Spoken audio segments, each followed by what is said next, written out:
Welcome to the George Brown Simulation Center. My name is Howard Harris, and I'm the technologist here at the center.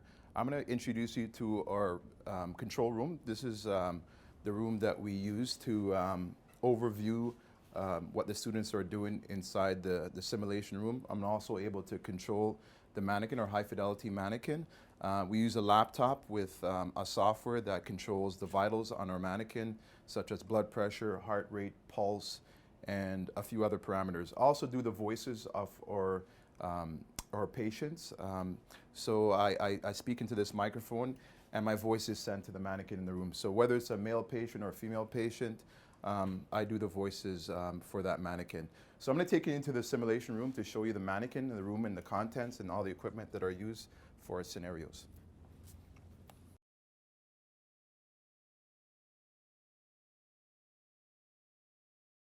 So this is our high-fidelity mannequin, SimMan, and we use this mannequin for all our patient scenarios, or most of our patient scenarios. So whether it's a male patient or a female patient, this is the mannequin that we use.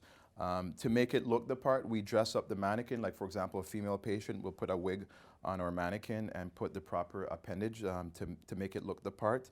And we'll also put the proper clothes on our mannequin as well to make it look the part. So some of our patients are old, some of them are young, male or female. So this is the mannequin that we use. So what I typically do is, for students that are here for the first time, I usually give them an overview of the mannequin. I tell them the capabilities of the mannequin.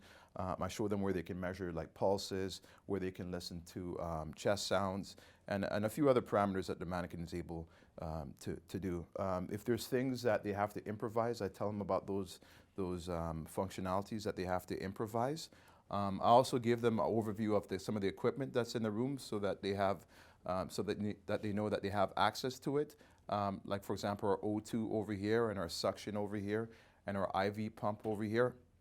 Some of the scenarios that we run, one of the more popular scenarios is a patient that has angina, and it's a female patient that has angina, and so I set up the mannequin to look the part, and the students would typically come in the room and they will talk to the patient. Like I said, I'm the voice of the patient, and I have a script that I'm supposed to read and answer whatever questions they ask me, and I respond as a patient that has those complications. So this is like one of the many scripts or many patients that we have. We have about 32 different patients, as a matter of fact.